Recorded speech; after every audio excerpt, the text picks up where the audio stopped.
Let's go ahead and call the Escada Planning Commission meeting to order on Wednesday, February 18th, 2026, a little after 11 o'clock here. Can we get a roll call? Commissioner Perkins.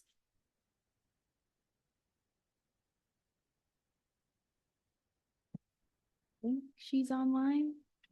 Oh, can you not hear me? Yeah, we can hear you now. Okay, I'm here.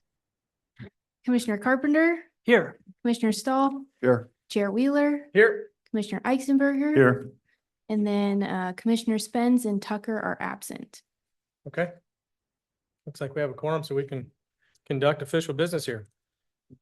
First item is the approval of the January 8th, 2026 meeting minutes, which are included in the packet. So moved. I'll second that movement. We got a motion, we got a second. Do we need to discuss anything? Doesn't appear so. So all those in favor, please raise your right hand or say aye if you're online. Aye. Moving on to commission business, city updates.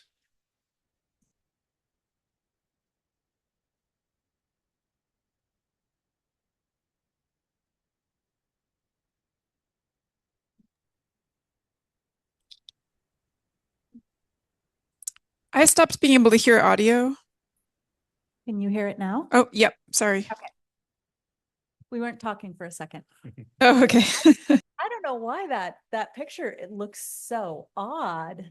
That's messed up. It's like they're underwater. Yeah, it kind of, why we're talking about the water treatment plant. So we had issued an RFP to pre-purchase the membranes because that is the longest lead item. We selected the ARIA membranes. They're used in a lot of other local plants very, very successfully. And we're currently working on the contract for pre-purchase. We're looking at funding options. We submitted an LOI, which is a letter of interest, to the State Safe Drinking Water Revolving Loan Fund, which is our best option for funding, has the lowest interest rates. They have some forgivable principal options in that. We won't find out until approximately May or June if we'll be invited to apply. So they rank you based on a variety of options, including, have you had any, is there any issues with your current plant? Like, is it a health and safety risk? Is the community considered a distressed community? You know, how much are you asking for? So we'll see about May or June if we get invited to apply for that. If not, there are other options that we're pursuing, including the state Public Works Fund, which is through Business Oregon. We're also asking the state legislature for $3 million to help fund. Thank you to Representative Bunch who pushed that to us. I went there Friday to testify with the Capital Construction Committee asking for some funding. So y'all keep your fingers crossed or call your legislatures. Okay, next. As you know, we got the TGM grant in order to work on the mill site and the site across the street, the riverfront commercial. We selected a contractor, Cascadia Partners, and we're currently working on the scope and contract, and we'll hope to get started with them in the next month or so. So next. Safe routes to school. So last week we did a walk audit. I don't know if you were around town. You might have seen us wandering around in big groups with our yellow safety vests on. I think it went really well. We got a lot of input from the community, lots of places where we're missing sidewalks or where there could be better traffic control devices. And we'll be reviewing the information from these sessions to develop some recommendations, and it'll be presented to the advisory committee next month. Next. The Eagle Creek River Mill Traffic Circle.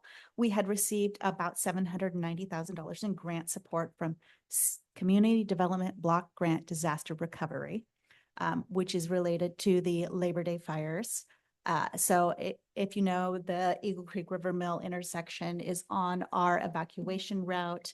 It became kind of a sticking point for traffic then. And as we continue to grow, it's going to seriously be a sticking point. Putting in a traffic circle allows for the continuous flow of traffic in the case of evacuations in the future. So we issued an RFQ for an engineer to do that. We selected Kern McLeod yesterday. So we're still working with them to get the contract, but it'll go on the first March council agenda. Next. And then the Parks Master Plan, we reviewed many proposals. Was it six? Six proposals. So a lot of interest. We were very excited to see that.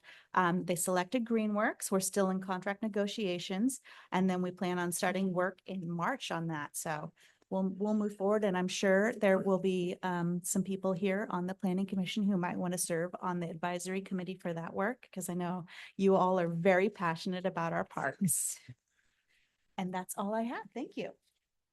Any questions?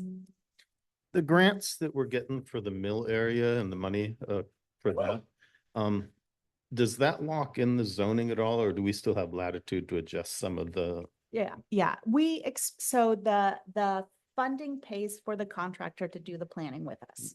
It doesn't come money to us. So the city it's pass-through funding. But what it does is it allows us to work with getting a lot of community input, and we expect at the end of it, we will change the zoning Okay, good. based on the community input, not just for the mill mixed use site, but for riverfront commercial. And honestly, I have more concerns about the riverfront commercial based on, when it was originally zoned, we thought that was going to be more of a tourism attraction center. And since we didn't end up moving the wastewater treatment plant out of there, that's probably not going to happen. We took the prime real estate for the wastewater treatment plant. So I think that needs probably some serious change in the zoning in that one. What is an allowed use there based on the current usage? Yeah, some of it just seemed really restrictive up there that would slow down development. So I was just curious. With the current mill mixed use?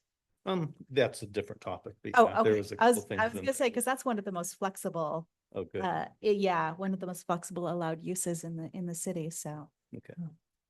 But yeah, so as we go through the process, we'll have a lot of community input. There'll be a few sessions where we'll invite community to give feedback and, work with the property owners and then come out of it with some recommendations that'll come before the planning commission and the city council. Thank you. Thank you. Quick comment, I had the privilege to be able to serve on the selection committee for the RFP process for the parks plan. I thought it was extremely well run with Melanie Wagner and Alan and Evelyn and employee Scott Fish are part of the process. And I just wanted to share my confidence in this selection, and it was a great process. Excellent. Any other questions? All right. Well, let's go ahead and jump into our public hearing.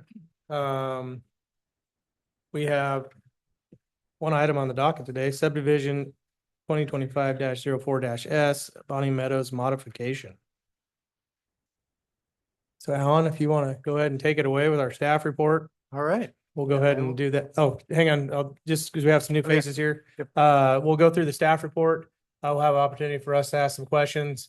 And then we'll enter the public hearing for public comment, where the applicant or advisors can come up and speak, as well as anybody else. And then we'll exit that and go back into our planning commission for our normal decision-making process. So, All right, thanks, everyone. I will present the staff report for 2025-04-S, the Bonnie Meadows approval and plat modification application. Okay, the applicant is Roseanne Johnson of Schwabe. Am I pronouncing that correctly? Schwabe? Okay. Out of Portland, the owner of the property is Lennar Northwest LLC. And this application would affect 27 tax lots in tax map 34E, it should be 34E 1780. And the proposal is to modify two conditions of approval. This is for the Dugan Estates 3 through 7 subdivision approval that was the council approved in 2021. So to modify two conditions there and two notes on the newly recorded Bonnie Meadows subdivision plat. And this would be to allow fencing, side obscuring fencing, and landscaping within designated water quality buffers. And we received comments from city engineer. I should also say that we received comments from the Public Works Director after this presentation was drafted.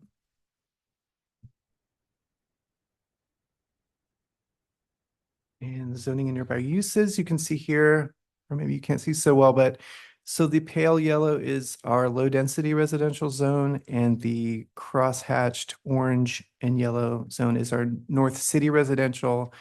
So this area of the city is predominantly or almost exclusively zoned for residential uses.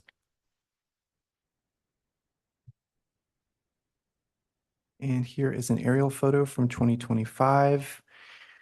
So I've outlined here in blue, this is the Bonnie Meadows 1 subdivision. It's here. Yep, we're south of Deuce Road and west of Dugan Estates there on the east. And here's a diagram showing the affected lots in the Bonnie Meadows subdivision. So 27 lots lie within a water quality buffer that was designated alongside Sailing Creek. And these are the lots that would be affected by this modification. And they're outlined in or highlighted in yellow there. Okay, just a little bit of background about this. So an application for subdivision of a development then called Dugan Estates 3 through 7 was approved in September of 2021. This past July, when site improvements were underway in advance of subdivision plat approval, a member of the development team reached out to the city to request clarification about condition of approval 20, which limits development in designated water quality buffer areas along Sailing Creek and Kern Creek. So after reviewing the findings and conditions included in City Council's original subdivision approval and consulting with city staff and management, planning staff informed the developer that the city would consider any ground disturbance, including fencing, decks, patio foundations, or landscaping within the Sailing Creek buffer to be a violation of conditions. In this past November, the Bonnie Meadows subdivision plat was approved and reported. And then in December, an application for this subdivision approval modification was submitted to the city, and that is what we are considering today. So apart from EMC 16.112 for final plans of subdivisions, which outlines the procedural requirements for modifying a subdivision approval, our development code has no specific code criteria regulating what can be modified or to what extent. That said, there are a handful of standards that do relate more or less to the modification request and which staff was able to make findings for. And staff finds that the request to allow fences, site obscuring fences, and landscaping within designated water quality buffers can either meet all relevant standards or do not conflict with them. And so staff recommends approval of this modification request with 3 recommended conditions. The first is to amend conditions 20 and 21 in the original subdivision approval to allow fences, site obscuring fences, and landscaping within the designated water quality buffer areas. The second is to require a revised subdivision plat to be submitted to the city within 6 months that includes changes to the plat notes regarding allowances in the water quality buffers. And the third is to require that only vegetation native to the Estacada area be allowed within the buffer areas. And our next steps are, well, we can hear from the applicant if they'd like. Well, they do have a presentation that they would like to give, so we will hear from the applicant. And then we'll hear any comments from the public. Commission is invited to ask questions and discuss. And then we will be looking for a motion to recommend approval as presented by staff, approval with changes, or denial of findings. And just a reminder, this application is going to council next month. So this is just a recommendation. Okay, thank you. Thanks. Any questions at this point in time, Planning Commission? When did the paved path get created that's within the boundary that then? Like when was it approved or when was it actually built? Both. Oh, okay, so it was included in the original subdivision approval in Because that is 2021. within the boundary limited, isn't it?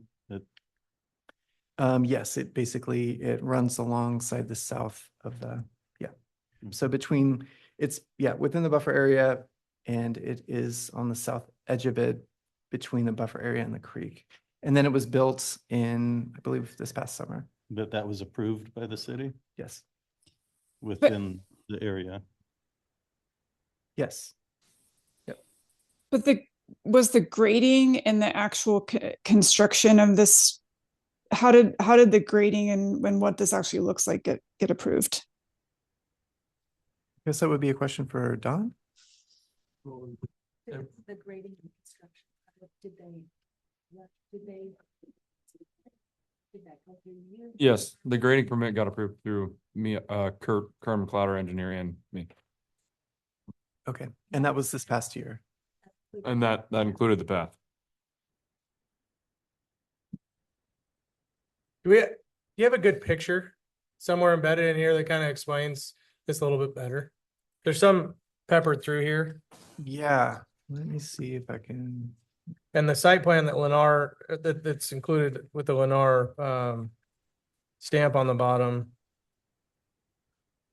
I don't know if that tells the story very well. There's a layout on page 23 of the packet. But and then somewhere there's a photo of what the actual path looks like.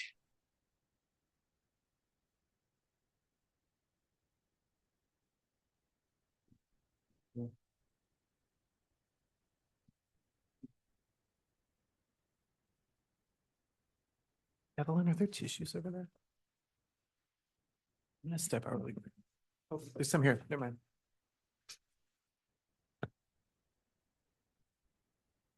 Oh, the path is on page 22, the photo of the path. Oh, wait. She's reading it online. Oh, yeah, this is the one. Tara, just to confirm, you're talking about the one that shows the blue stream and the pink in the bottom of it? Yeah, yeah. Okay. And then in the page before it has the like graded path. Thank you.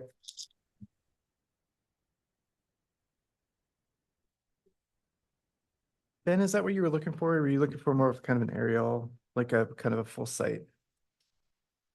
I think, I don't know. I don't know what I'm looking for. I'm just trying to Okay. get a better understanding for it. Okay, just to give a little orientation, if we are looking at the diagram that has a pink and blue stripes there. Yep. That the orientation is flipped, so that is actually it's south up.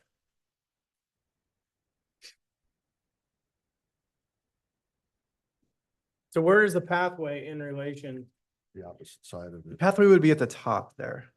but it isn't shown on this paper? The top end of the blue line, that sort of the blue section is the Right, path. it does say pedestrian pathway and written in red. But does it show it? Okay, actually, yeah, we can, Evelyn, do you want to pull up with the applicants? Okay, I'll stop sharing. Thanks.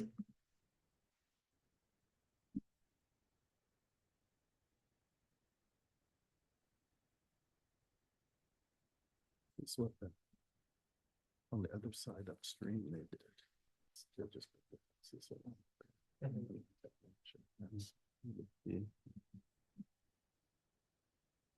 Do you want to forward to the,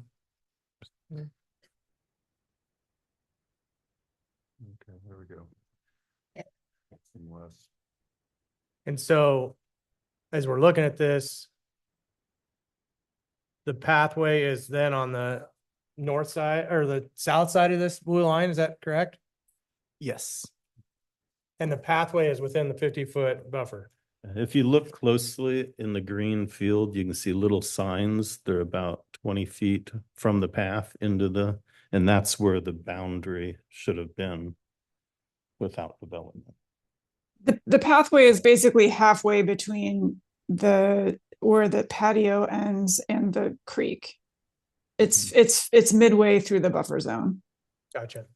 Okay.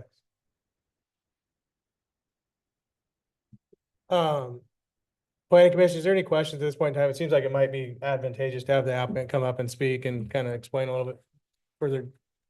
Scott, you got something? No, I'm just taking it all in. Okay. Tara, would that be all right with you if we go ahead and jump into the? Oh, public- yeah. Okay, let's go ahead and do this then. For now, let's close down the Planning Commission meeting. We'll open the public hearing. Evelyn, could I'm you gonna- go back to the beginning? Thanks. I'm going to read a statement about evidence here, guys, and then we'll have you introduce yourselves. An issue which may be the basis for appeal to City Council must be raised prior to the close of the record at the final evidentiary hearing on the specific application. Such issues shall be raised with sufficient specificity as to afford the City Council and all parties an adequate opportunity to respond to each issue. Failure of an issue to be raised at the hearing in person or by letter, or failure to provide sufficient specificity To afford the city council and parties an adequate opportunity to respond to the issue precludes appeal to the city council on that issue. With that being said, if you'd like to introduce yourself and then go ahead and help us out here. Sure. Thank you, Chair. I'm going to try and okay. Hopefully I can get this in a spot where I can talk and not have to do that. Good morning, everybody. My name is Garrett Stevenson. I'm legal counsel for Lennar. With me today is my colleague, Roseanne Johnson, who prepared the application that's before you. I want to start out by thanking Alan, who's been a good counselor to us as we've tried to figure out our way through this. What you're going to hear today is really a set of practical issues more so than a set of code issues. And there is no standard that was in the code at the time or that is in the code now that would require this type of buffer to be established. The reason why it was established is because that is what the intent of the parties were at the time. The city council, I believe, was interested in having a path and then making sure that structures in particularly were buffered from that path. I spoke with Ray Moore, as did Alan Wilson, about this case. Ray was the engineer on this project back in 2021 when you and the council approved it. And what we discovered from Ray is that the intent was never to prevent people from being able to build fences around their backyards or patios or that sort of thing. The intent was to make sure that over time, houses didn't get developed closer into the actual stream. So what we're asking today is to sort of acknowledge the reality of home ownership, which is that people want to buy homes, they want to have backyards. And the way that this condition unfortunately was worded at the time is it would literally preclude a homeowner from being able to fence in their backyard. They could fence in a small portion of it, but the practical problem, both for that homeowner and for the city, is that you'd have a big gap between that 10-foot pedestrian path and wherever they're able to put their fences in. So that gap would probably be on the order of 20 to 30 feet. And those are areas that the homeowners would have no incentive or perhaps no ability to maintain, and no organization is set up to maintain those areas. So not only do we want to do this because we want our homeowners to be able to have usable backyards for the typical things you'd use a backyard for, but also to make sure that these areas are maintained, because I've done a lot of projects over the years, and stuff that isn't maintained in this part of Oregon becomes blackberries really, really quick. And that's not what we want to see right next to the pathway.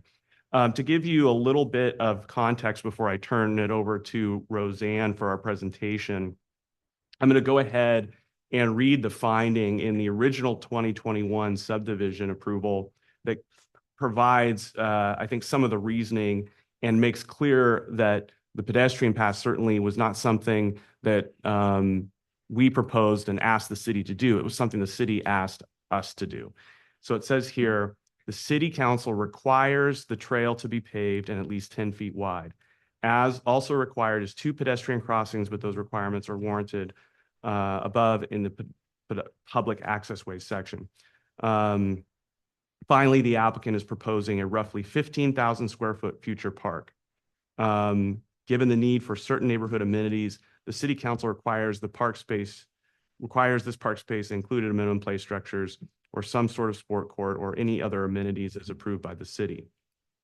Apart from the applicant preserving Saline Creek and Tract E, they also have delineated a 50-foot wide restrictive buffer easement from the high water line on either side of the creek. The city council requires that a plat restriction note shall appear on the final plat, says development within the 50-foot wide buffer of Saline Creek is prohibited. And so what that tells me is a couple things. Number one, this was being discussed in reaction to the applicant proposing to dedicate parkland. It was not a standard in the code that anybody doing a subdivision would have to meet. This is something that the applicant at the time, who was Mac Even, a guy I know really well, he brought that forward to the council, and they liked that plan. So the plan calls for dedication of parkland, and as part of that, we have Tract E, which is now called Tract B on the plat. That is something that is owned and maintained by the city. That's the tract that contains that 10-foot wide pedestrian path. So given that there's a pedestrian path there, it's very unlikely that anything that these folks do in their backyards is going to make a whole lot of difference to water quality within the creek. But that being said, we understand and are comfortable perpetuating a condition that prevents homes or any covered structures being built within that 50-foot buffer. Again, what we really need to be able to do is allow folks to use their backyards, to enclose them. And then I wanted to make two comments on the proposed conditions right now. We would ask, just for practicality's sake, that the allowance for development include the allowance for people to build a typical patio or a deck. And we would also ask that the Planning Commission not impose a condition requiring only plants or vegetation native to Estacada. And that's really for three reasons. Number one, we're not sure what those plants and vegetation are. And we could probably figure that out, but it's open to dispute. And as this is a housing application, it's subject to a requirement that any conditions be clear and objective. The other reasons is that this is going to be very, very hard for the city to enforce, and it's going to be hard to communicate to the future homeowners. So I would encourage the membership of this commission to put yourselves in the feet of the future residents and to think about what you would do in that situation. When you move into a home, you're not necessarily going to intuit that there's a very limited palette of things you can use to landscape your backyard.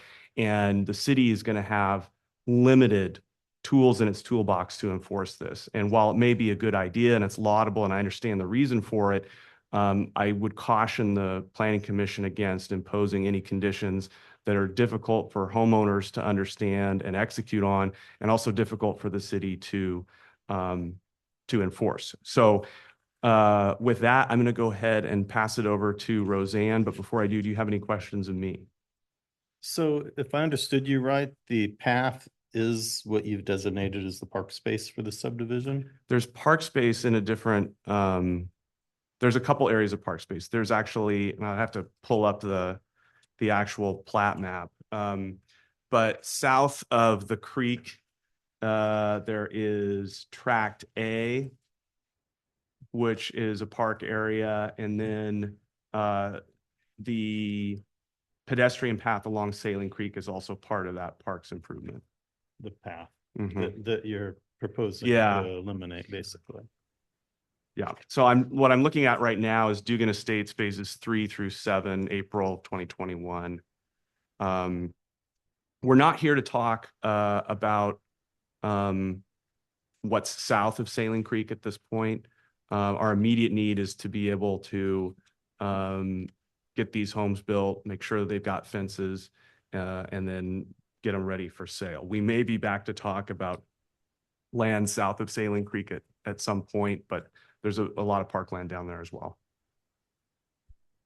I had a question. You had said that the 50-foot, the buffer zone is not required and is just something that was decided to be done, but I'm under the impression that it is required by the state around surface water by the DEQ. Is that, can anyone It's answer not. that? You're saying that you can build a right up to the edge of the creek and that's legal? I don't, that doesn't sound accurate.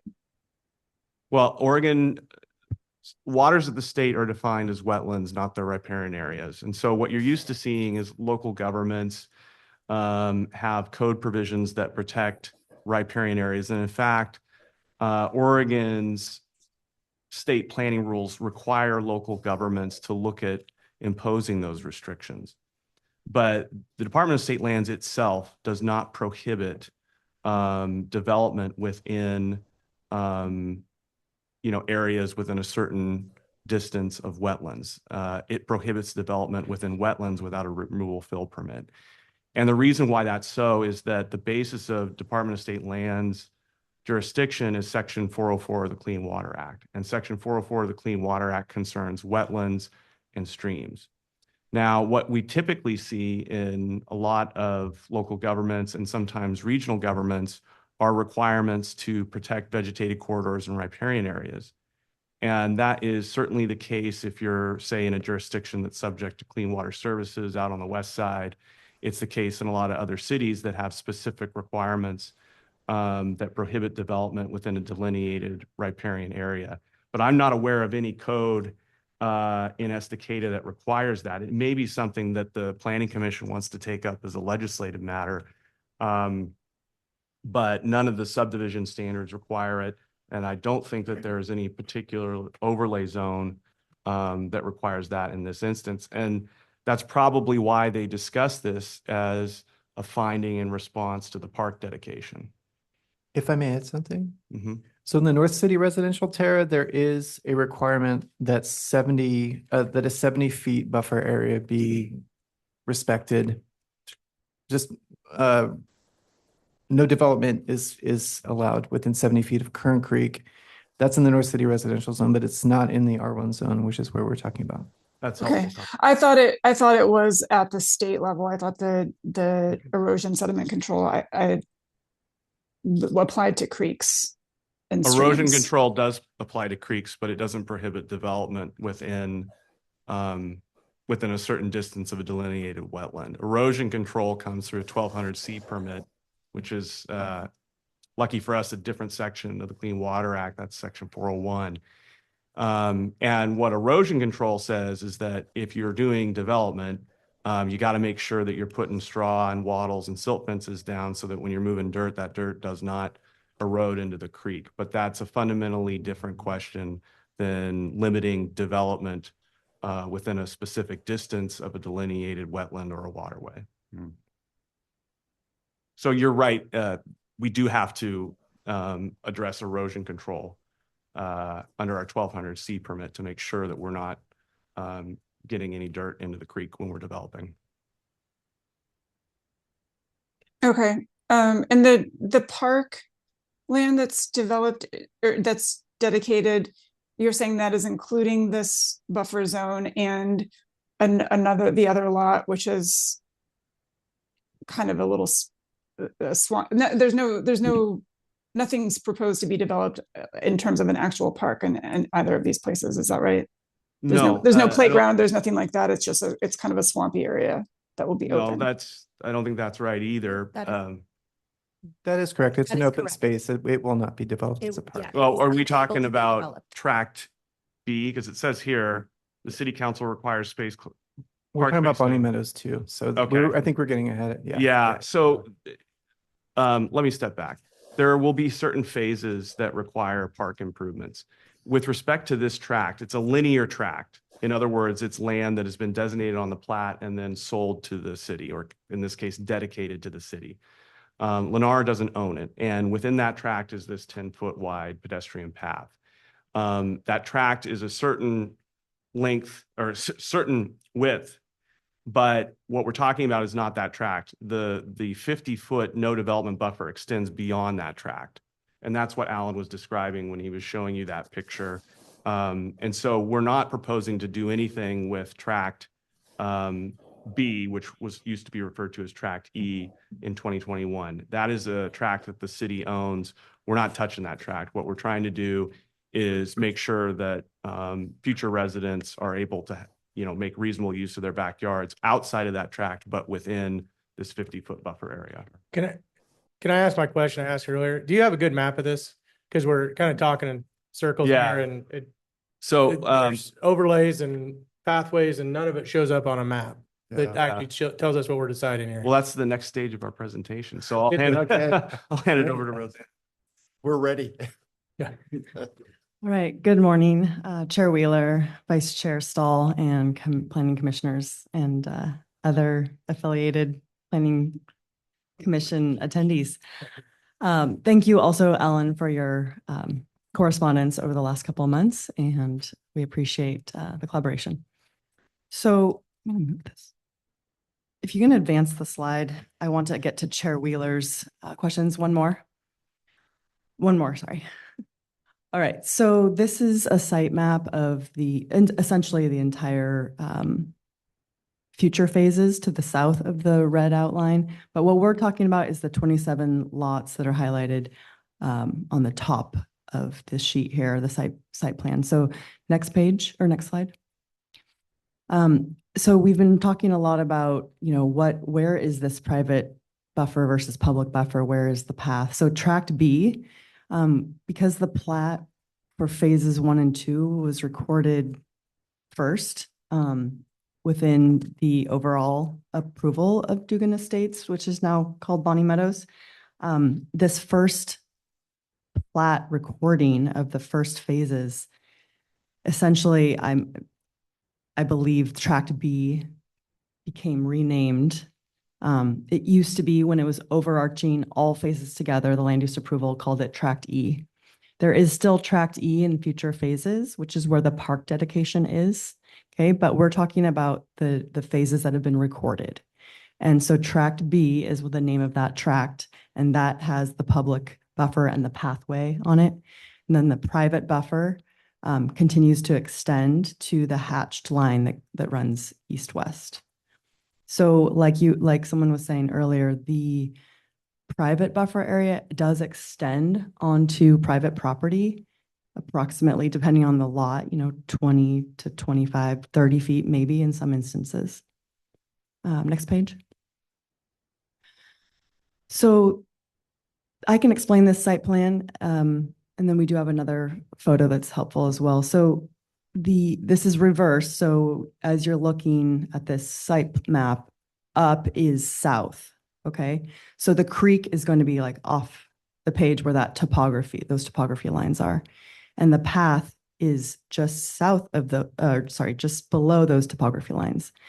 We are proposing that the fence line be at the property line, as you can see, and all the blue is that private buffer area, that's private property, but the buffer that the original developer agreed to extends and is that blue colored area.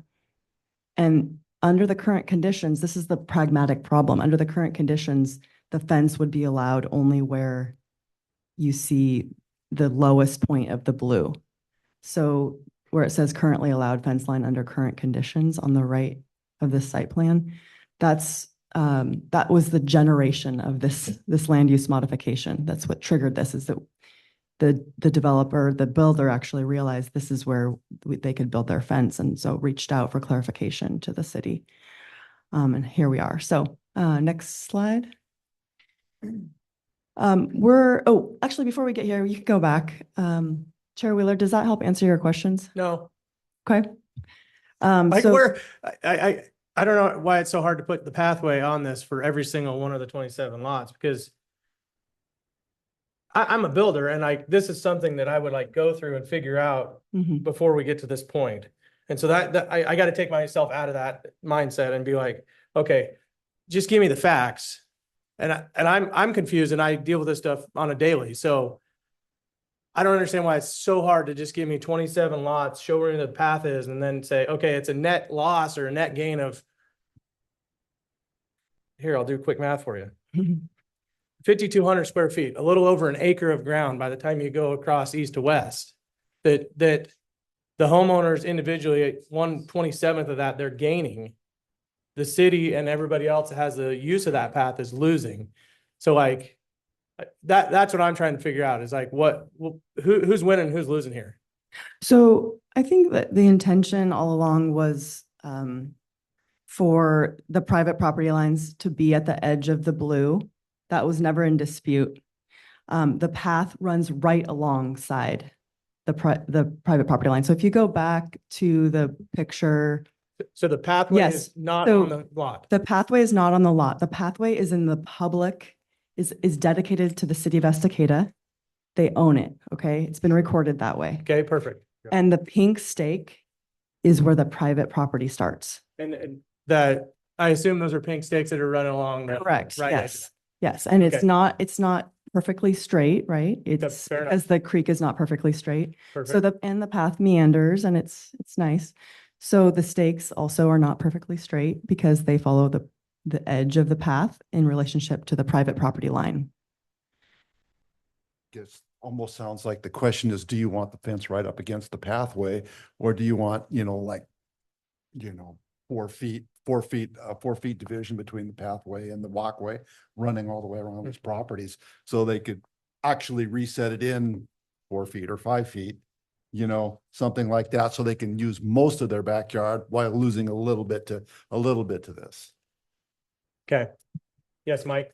I live up in Cascadia Ridge and there's situations present like that, what you're describing. Yeah. And nobody takes care of it. It's overgrown. The HOA doesn't handle it, doesn't get them to deal with it. Sure. Blackberries Yeah. appear. They start migrating into the other yards because it's on the rear side of the properties. So there's a public right of way and they have a fence that's set back for a public right. Who's going to maintain it? Who's going to be responsible for maintaining it would be the question that I would have about that. Well- It usually falls back on the city. We usually end up taking like Yeah. Campanella's as the same thing. Well, the other That thought. weird buffer between private and public usually falls right back to city. Well, the other thought is that, would the developer be willing to put a uniform fence, the complete length of that thing, built somehow, built whatever we decide to do with it? Because if you build it out of, you're going to have some permeable, some rigid construction going on there instead of just wood fencing. Because it's going to have to be uniform, or it's just going to look like nonsense going up there. Everybody builds something different. Yeah, Commissioner, so Lennar is going to build these homes. And so understand the that. fence that is going to be installed is going to be consistent in design. And it's going to be consistent in fence line. So Okay. that's what my client is going to build. That's on private property. I understand. And there's going to be a gap between that fence and the actual path. It is not the case that the fence literally would Yeah. abut the path directly. Well, he's talking about that though here. Yeah, That's what but he's- but the city took ownership of that tract. It's up to the city to maintain that. And I don't think it's fair to make a future property owner have to maintain a city asset. The city can landscape its tract any way it likes, Sure. but as far as what we're proposing, we want to make sure that the private property is well maintained and we believe a fence is essential to that. Okay. Yeah, go ahead. Sorry. No. Hey, quick question. Worked with developers for a long time too, in a different life. Anyway, you're building the homes. Most developers don't build the fences, and you're saying you guys are building all the fences too? We are. Okay. Not only does Lennar build their fences, they have a standard detail for their fencing and it gets built into the homeowners association that the future homeowners in perpetuity must adhere to certain fence standards. Okay, this helps a lot. A simple map I would have been on board right from the get-go. But just to be clear, so that on the right side of this picture, there's a brown bark dust or whatever dirt strip. Let's call that the 35 or is it 35 or 50 foot mark? Roughly. So those pink stakes, which is where the private property starts, and then moving to the right is the private property backyards. Right. The buffer that starts at the creek and moves across the path, it proceeds onto private property approximately 20 to 25, Okay. sometimes 28 feet, depending on the size of the lot. You can see the buffers Okay. running all the way up. All right, I just want to make sure I'm 100% on board here. So, So what you're proposing is the path would stay existing public right of way, and the fence would be somewhere within a few feet along the property line, right? That's there. correct. The fence would go along the property line, and that is the boundary between the public tract that the city of Estacada owns, which proceeds from the paved pathway down towards the creek, all the way to the creek. And then on the right side of the paved pathway, which is public, would be the private property backyard that would be maintained by the homeowners. okay.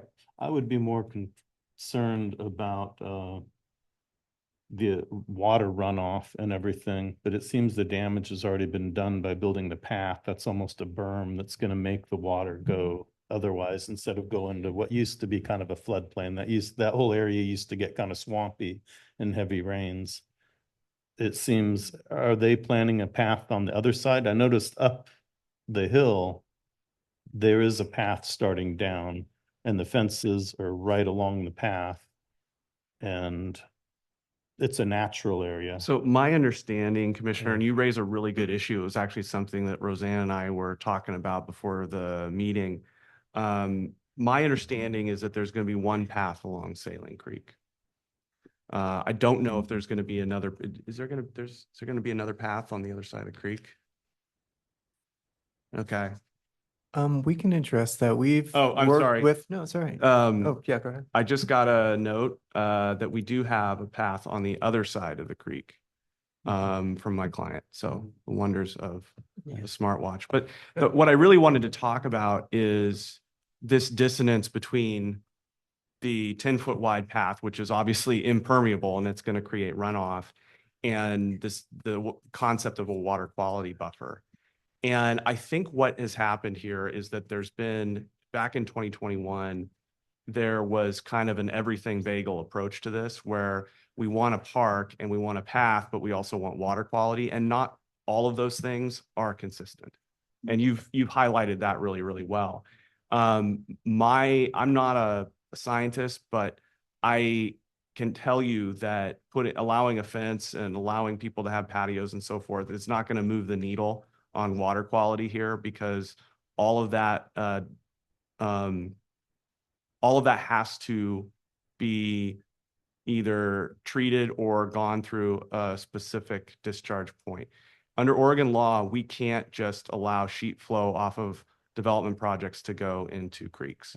It has to be detained and treated. And the standard is basically a pre-development standard. So runoff that was going into this creek before construction of the project can't be increased after construction of the project, which is why you have water quality facilities, stormwater pipes, and that sort of thing. I think really what it comes down to is in this case, we were reaching for and I think this is where I do think that the council's condition makes some sense. I think that, because remember, this condition is going to stick with the plat. And if this area is ever redeveloped in 50 years, what it means is that people won't be able to build homes closer to the creek, and they won't be able to build new garages closer to the creek, things that really will move the needle on runoff and those sorts of things. So I'm not saying that this condition has no value at all. I think that that makes a lot of sense. If the goal is to provide for a nice vegetated corridor, minus the fact that we have a paved pathway through it, then you're going to end up with a nice corridor in the future. Trees are going to grow in these backyards and it's going to look nice. It's going to look better and it's going to function better if we allow and give an incentive to future landowners and homeowners to maintain their backyards. And we do that through fencing, letting them use their backyards like most people would want to. Is that a guarantee that everybody is going to be planting willow whips and, native vegetation? Absolutely not. But I don't think that requiring them to do that is practical for the reasons I just stated. But I can tell you that adopting the changes that we're proposing is going to result in a better looking project for the long term. And it's also going to ensure that when these homes, if they're ever remodeled or reconstructed, that they're not going to get any closer to the creek. Okay, thank you. I do want to clarify that we did meet with Ray Moore to discuss the path on the other side directly opposing this current path, and they are not building. That was our agreement with them. They will not be building Yeah, so there won't be a path. I just called up the plan that they, preliminary park sketch. yes. There's not a path planned on both sides of the creek. Like there will not be a path at any point at both sides, but to the east of the existing path, there will be a path. There is a path planned to this on the south side, Yeah. but not, yeah, But there will not- never be doubled. Not on Yeah. both sides. Yeah, on both sides. Does that make sense? And up where that existing path is on the other side, the fences have been allowed to build right on the property line like there's. That is undeveloped. It's not platted yet. Well, maybe I'm going 2 blocks up, because I was just up there this morning and you go a couple blocks up and there's actually there's fences right along, especially if you go further to the next development up. And they've already put like flood barriers on the base of their fences to keep water from coming through the fence into their yard. which is pretty high up compared to this one. so I I'm think I'd have to surprised. just see where you're talking about, but the area that I'm talking about is going to be Bonnie Meadows too. And it's not, they're still in the process of doing all the improvements before it gets platted, so I don't believe there shouldn't be fences there in the area that I'm talking about right now. You're talking about going upstream. Yeah, I'm upstream. This is on the other side of the creek. This That might be picture Dugan here. Estates that you're talking about. I It think. probably is. Is that but off of it's a Sweetwater? Similar thing. They've got a path right along the creek and they've got their Mhm. fences right along the path and then the blackberry bushes and Okay. things like you're talking over, covering the creek, which I think is a great way to Mhm. fill a creek in because that prevents erosion and it may not be the most beautiful type of plant for you, but it Does a job, yeah. it does. Okay, is there any other questions for the applicant at this point in time? Oh, wait, are you We- finished? We did have a couple more slides with our proposed Let's look at it. alignment. Okay. If you go to the proposed, here we go. So these are our proposed conditions to match the proposed plat red lines. We are proposing that a simple version of the condition be incorporated into the new conditions, to the revised conditions in this modification that matches what we proposed for the plat red line, which was part of the complete application. So new buildings and covered structures are prohibited unless authorized by City of Estacada. This would prohibit covered patios, new homes, ADUs, and the like that Garrett mentioned that do have that capacity to, add additional impervious runoff. So we want to simplify the condition that is written and match it to what we proposed for the plat. So the next slide will show condition 21, also saying the same thing. This is for the 70-foot buffer on the west side against Kern Creek. And then the next slide shows how it matches our proposed flat red lines, which were part of our original proposal. Does some of this development, but as far as housing Kern Creek? I see a pond there and a walkway, but I didn't see like. Sure. So the storm, you're probably thinking of track day, the storm pond. Is that what you're mentioning, Commissioner Yeah, is Eisenberger? that the only thing that? So the storm pond is adjacent to Curran Creek, but then there's also one home site. Okay. It is home site number 1, actually, lot 1. It actually gets it just double dips a little bit. So it has a little bit of a 70-foot buffer on its kind of southwest side. Then it has the 50-foot buffer against Sailing Creek on its south side. And you're asking for that 70-foot to be reduced on that lot too for Kern Creek? Because Kern Creek is in the code that it can't be.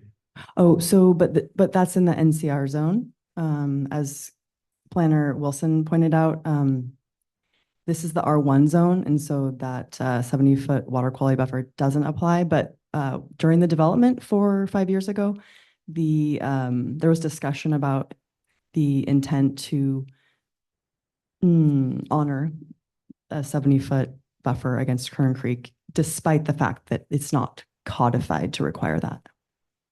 So we are not proposing to change anything with the buffer itself and the dimensions against Kern Creek. We are simply proposing to be able to fence against the property line along the Sailing Creek buffer and the Kern Creek Will you buffer. back up one slide? Yes, please.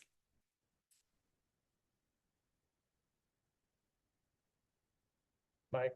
Just to clarify, the language change that you're trying to get there is to allow a homeowner to be able to build a decent deck instead of just having a postage stamp deck coming off like a little 6x8 coming off the back of their house because that buffer is running up. So if they wanted to do a 12x24 deck or something like that, they wouldn't be able to with the way that the conditions are currently reading. Correct. Yes, that's the intention of this language, is to allow for a slightly larger patio or deck, or say other fencing.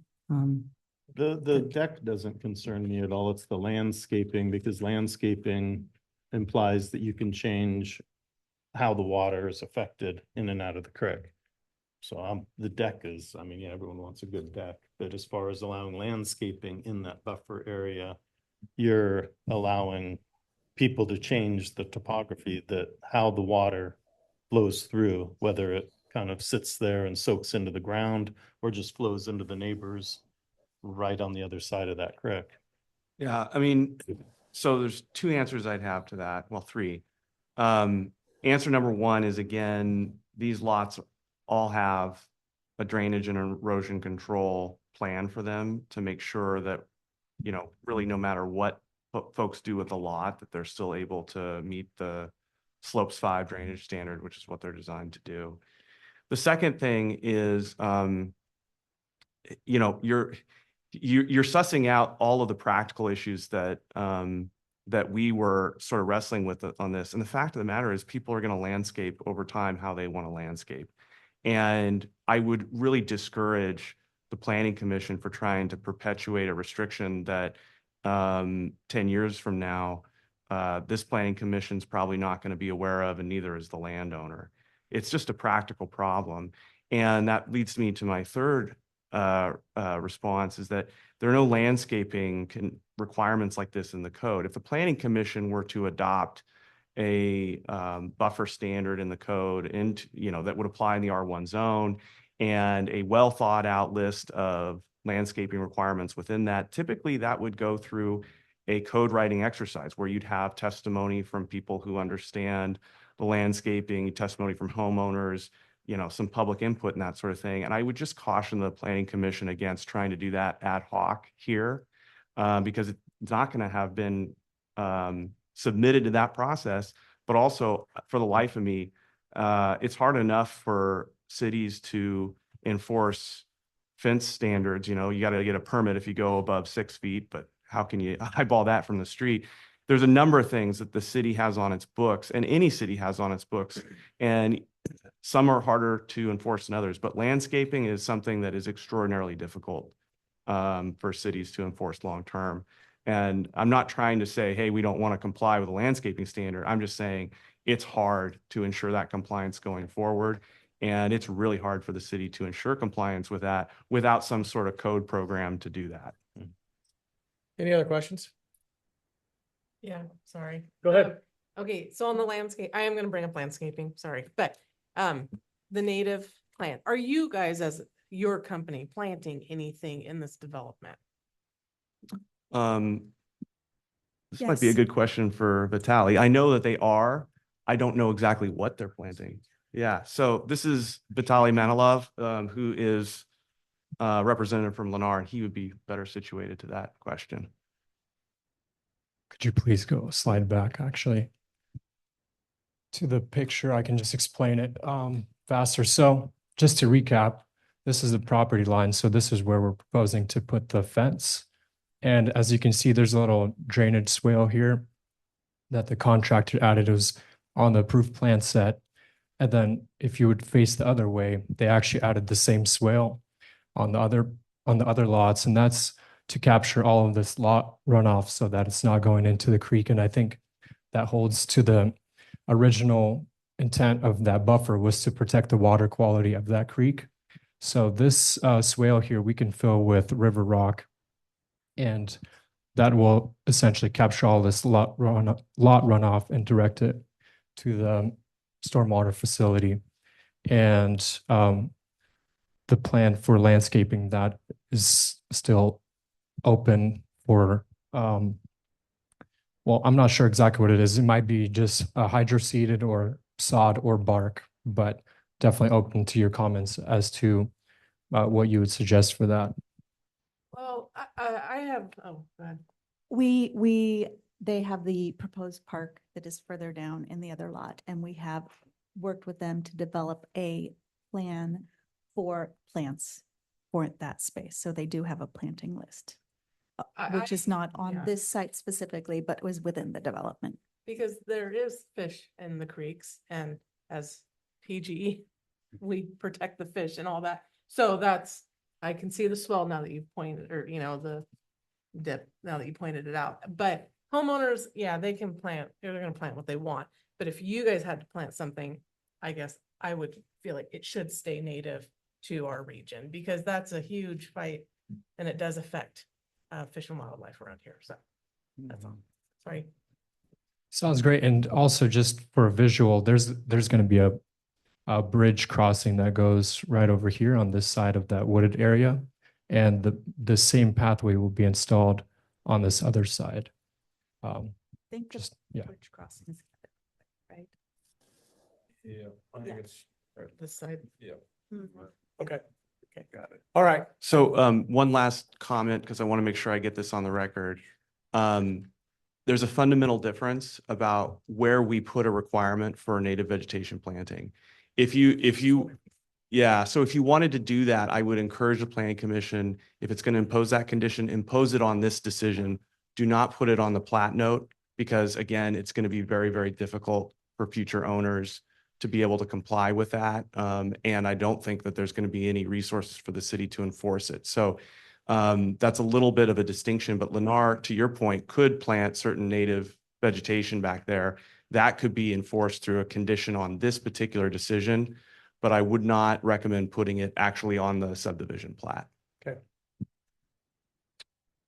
All right. Any other questions? So she's done with the presentation or? Yes. We keep getting sidetracked here and I don't know if you're finished with your presentation yet. Thank you, Vice Chair Stahl. All finished. All right. Okay, great. All right. Is there anybody else that wants to speak on behalf or about this application? Doesn't appear so. It doesn't look like there's anybody online. So let's go ahead and we're going to exit the public hearing and go back into the planning commission meeting for a decision. Alan, if you could, or Evelyn, could you bring up the last slide we typically have with conditions of Yes, approval? I will do that now. And again, this is a recommendation to city council, so they'll get a hash out things here in a couple weeks based on our decision.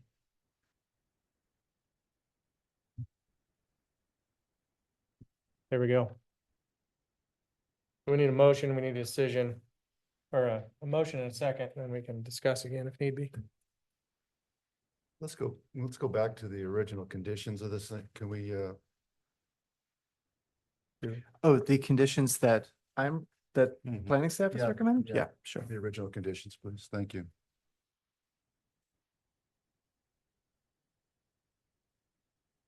As far as condition one, does that mimic what they provided in the red line on their presentation, Alan? I believe it mimics what they originally proposed before they submitted the plat note. That was an additional item that was requested by planning before we deem their application complete.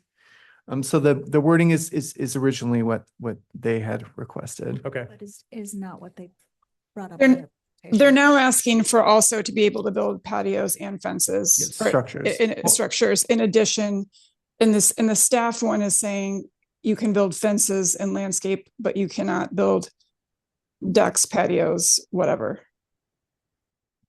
Right, so the original request was for fences, site obscuring fences and landscaping. And then when planning asked for clarification as to what they wanted the plat note to look like, then they submitted that had the request to open that, the language up that would allow for uncovered structures also. But that language is not included in the actual, the narrative or the findings of their application.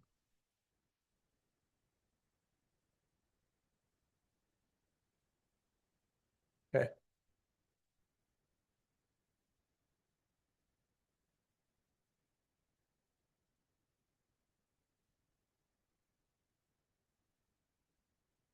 I have a question on the native vegetation, since we have mixed opinions about it. Does the native vegetation make more sense? And I'm just talking out loud and you can tell me just no. That's in the public buffer versus the landscaped area on private ground. That's what I was referring to, the public area, not homeowners are gonna do, and I think they should be able to do what they want, like plant a rose bush or, whatever. Although roses are native to Oregon. So anyway, I'm a horticulturalist too. So anyway, Yeah, that's what I was referring to, the public area, like next to the sidewalk or, the walkway or. Okay. Yeah, for sure, the public area, I think should include native plants. Okay. Yes. And I think Julie also had a good idea. If we could convince the developer to use native plants when they initially seed the area, that would be fantastic as well. All right, so there's the conditions and we need a motion in a second.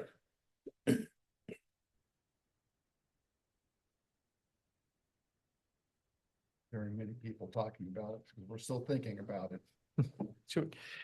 I'll make a motion to, I mean, I have a lot of thoughts about all this but I do feel like it's doubtful that we can enforce what they're planning on their property. I don't even know if grass is native here or not. And surely people are going to want to be able to, yeah, I mean, it just seems like there's no way that we could have, or no one's going to be peeking into fences and seeing what's planted there and then issuing fines. So just for opening up discussion, I would move that we approve it with 1 and 2 and not 3. All right, we got a motion for approving with conditions 1 and 2. But not 3, yeah. But not 3. We need a second.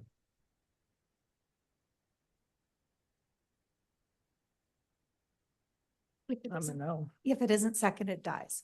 So. Doesn't, oh, go ahead. Well, it doesn't appear we have a second. So, Alan, if you'll go to the next slide again.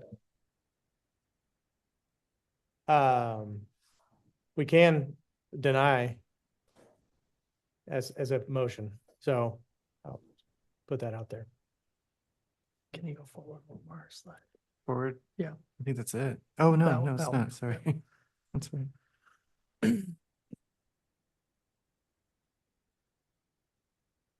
Well, I was hoping not to talk.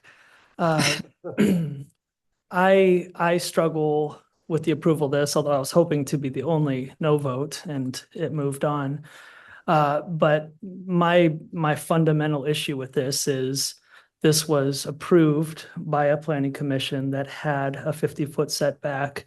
The land had already been donated to the city. The city is in possession of it. A new company purchased the land. They knew what the challenges were when developing this. These were the rules. And so the ask is that we change those rules that was initially established. And I just have difficulty with that. That was their challenge to comply with. And so I'm a no. I guess some of my thoughts about it are, there's been a couple of times it's been said by the applicant what we intended when we made this decision the first time, which I thought was strange wording, because to me, when I see 50-foot water quality setback, I think that nothing's in my mind, nothing's going to be put in there. It's a big surprise to me that a water quality setback can include like heavily graded 10-foot wide asphalt path smack in the middle of it. And definitely would be, I guess I don't, water quality to me doesn't just mean runoff. It also means whatever Roundup or anything that people are going to be, fertilizers, everything that people are going to be putting in their yards, and how that ends up in the creek, and there is fish in it. It all, there's a number of things that water quality means to me besides just is some of the runoff going to be captured by this river rock drain. So I don't love the idea of approving any of it, but now that this path is there, I also understand the no man's land of weed zone. Like that issue is not a great solution to me either for this. So I put in a really weird position. I don't see a world where development also, no development in this zones means you build a big concrete patio. But yeah, I think it is really confusing, and it does feel like we're being asked to backpedal on decisions that were being made before. I just ask one, dude, you were on the planning commission back then, right there, Ben? It doesn't sound like something that a developer would propose to want to put a shared use path in. It's not a cheap thing to do. Is it something that the city asked them to place there and asked them to pay for? I don't remember how the conversation started. I remember the conversation. And it was part of when we started recognizing that we didn't have connectivity between all the different areas that were getting developed, and that this would be a shared use path for bikes and walkers and anybody else who wanted to do whatever they wanted to on the path. And so that was a big emphasis of the path is going to be there. I remember the fences distinctly because I remember somebody brought up, when we have a high water event and everybody's garbage from their neighbor 4 doors up comes down and their lawn chairs are against their fence. So the fence is not in the high water zone that was delineated was talked about. I remember less about the water quality, but I mean, at the end of the day, that's why we're doing this, right? So to answer your question, I don't remember specifics about it other than that. I remember the buffer very distinctly.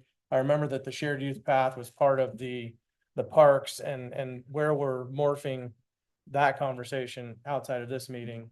The confusing part for me was just like you create a buffer zone and then the city puts a shared use path right in the middle of the buffer zone where you're saying you're trying to protect the river. And I'm just curious that it doesn't seem like something that would be, sounds like it just confusing to me. Mm-hmm. That's, I want, before we hear it, that's something I'd like clarity on. Yeah, I'm looking through the original approval to find out where exactly that was inserted. It might not say, but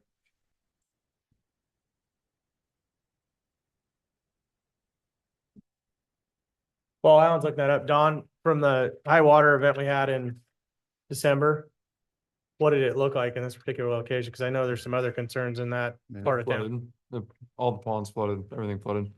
I don't know if it was per se, it wasn't from the development, it was from beaver dams everywhere, but that's not to say that beaver dams won't be a problem in We've 3 struggled years with to them. 5 years. Yeah. If you put a fence there and the riparian area is already affected because of the path. And a riparian area is basically a buffer between dry land, wetland, and a creek, and it's helped to dissipate flood force.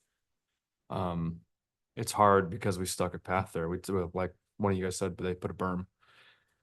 So I mean, it's one of those things but the path did have water over it during that entire flood event.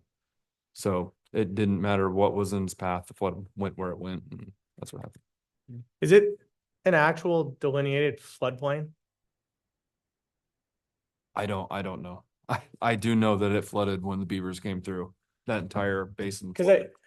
And the only reason I ask that is, again, my background is building, and when we get in an area where there's a floodplain, you have specific elevations that floor plans have to be above.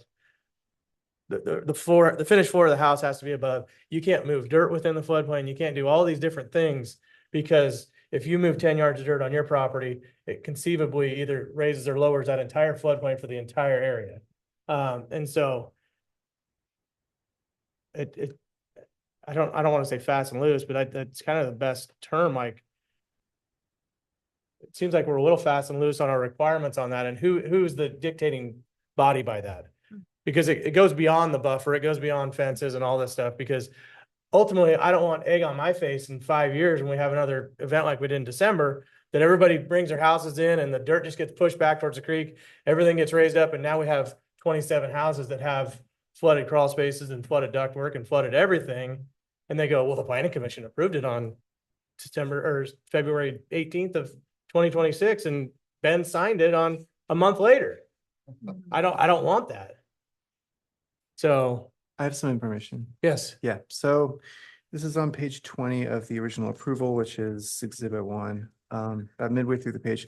Track D, the applicant has proposed a pedestrian path to be constructed along the length of Sailing Creek, connecting to Dugan Estates Phase 1 and 2, as well as proposed trails along Southeast Crown Creek. The city council requires the trail be paved and at least 10 feet wide.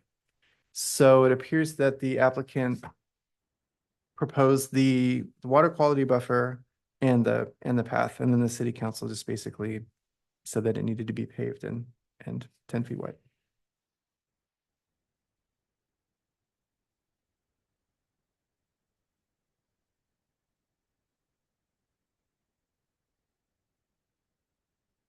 Can I make a proposal?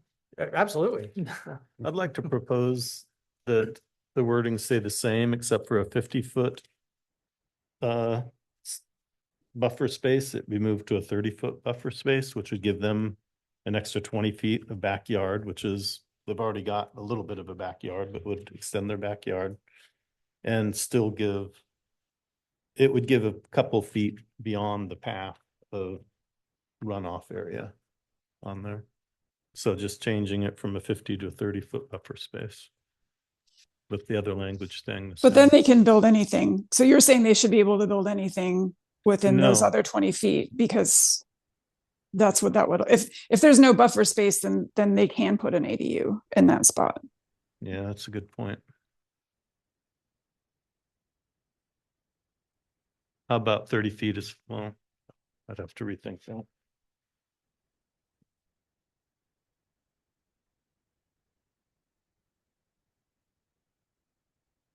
Well, Big are the backyards at this very moment, if it was exactly everything's the same, how big will the homeowners have for a backyard? How many?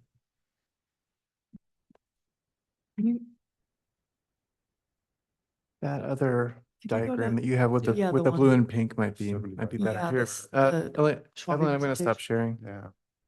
Oh, yeah, go ahead. No, not this one, the site plan. Yeah. There we go. If you could zoom in on that. 50 feet as far as building and 30 feet as far as landscaping and fences. Well, most of that. So it's most of I that mean, the buffer area is about 24 feet on that home site, 24 feet. Do we give them 10 feet of that, you know? No. So I'm just curious, Alan, every other place along the creek, what's the buffer zone in the R1? In the R, like what is the requirement for a buffer in R1? Yeah, when when somebody develops any other location, anywhere None. in the R1 zone along the creek, R1 has no protections for Well, riparian wait, areas right now. didn't they just vote to change that as part of the phase one code? Phase one, yes. So, but it's not in. It's not, yeah, it's not in- codified. So going forward, Yeah, going what will it forward, be we going will. forward? it will be 50 feet. 50 feet. Yes. It's not 70. I just want to make sure we weren't dealing with an Yeah, island here, no. where everywhere else outside it was Right, different. gotcha, yeah. Because I just looked on that diagram, it looked like there was houses continuing on further down Mhm. that had the lot lines that were all the way down that matched up with these ones. Mhm. And I imagine there's going to be fences there. Right, so this development, all the approvals, so Bonnie Meadows 1 and 2 is subject to the development standards that were in effect at the time of approvals, which is Gotcha. 2021. So even if it changed yesterday, it would still Got it. be, yeah, there was nothing on the books for R1. So, Chair Wheeler, a point of procedure here that I have to raise. Here's what I think I would like to do, because it seems clear that there are a lot of questions remaining, and it seems that it's important for us to maybe bring some more information to the Planning Commission on how this might affect the future hydrology and address some of the landscaping issues. So what I'm going to ask this Planning Commission to do is continue this to the next scheduled meeting so that we can consider some of the concerns that have been raised and hopefully bring back some additional testimony and evidence that addresses those concerns. Under ORS 197-797, it's the initial evidentiary hearing. So we would ask that that the Planning Commission grant this request, as I believe it's required to do so. It's got two options. It can either leave the written record open or continue the hearing. But what I think we'd like to do, just go ahead and continue the hearing so that we have the ability to pull together some additional materials for your review and then bring them to you. I guess, are they every month? Yeah, a month from today. So I'm going to go ahead and make that request now. Okay. Do we need to make a motion and approve that request? Yeah, you need to make a motion to continue. I move that we continue this to the next meeting. I'll second that motion. My request in our discussion time here is that you bring adequate maps and drawings of how this is gonna affect each lot. Probably some better pictures would help, because visuals always do help. And then we can go ahead and way through all the things on our regularly scheduled March meeting. Yeah, could I ask a quick clarifying? The actual plot design of the 27 lots, has that design been approved, or is that a part of this whole process? No, That they've already is- platted. It's already platted, yes. Okay. So, You yeah. know, if I may, I think your question, Commissioner Carpenter, is about the layout of the home on the lot. Correct. And that's building permit by building permit. Okay. But that, where we put the homes within the boundaries of the lot Yeah. is not on the plat. Okay. So when a building permit comes in, they look at the plat and they say, okay, here's where it's going to be. Does it meet the setbacks? Yeah. Does the design actually meet the development standards? But I think that's a fairly typical Thank you. lot layout that we're Yeah. anticipating now. Okay. That's perfect. Thank you. Yeah, any other discussion on this? Any other requests for information that we might be helpful for this discussion later? Doesn't look like it. Terry, you still with us? Yep. Okay, let's go ahead and vote to move this to the March meeting. All those in favor, please raise your right hand or say aye. Aye. Aye. All right, so we're moving to the March meeting. Thank you all. Appreciate it. All right. Thanks for working with us. Any other public comment? Doesn't appear. Just a quick comment too. Go ahead and step on up and we'll let's get your name and your.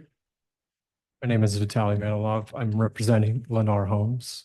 I generally concur with the recommendations, but I just wanted to add to the discussion on your question on the floodplain area. So there was an independent floodplain study that was performed by the engineer at the time that they're engineering, because it's not recorded online, but they designed all the lots to lift them out of the floodplain for that independent study.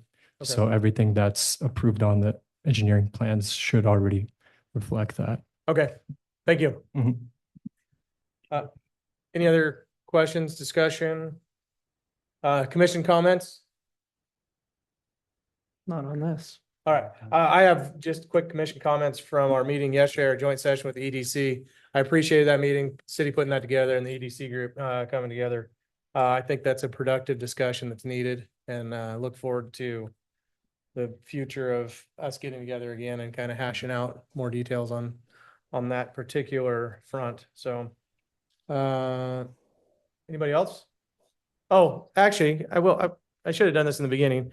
We have Dawn from Public Works here for the first time in a long time. Thank you, Dawn, for coming. We have our new city council liaison, Michael McElroy. And again, Julie, thank you for representing PG 2 days in a row. Yeah. I got out of the office. I appreciate both of you being here. too. Yes. Appreciate it. All right. Thanks, everybody. See you next time. Thanks. If you drop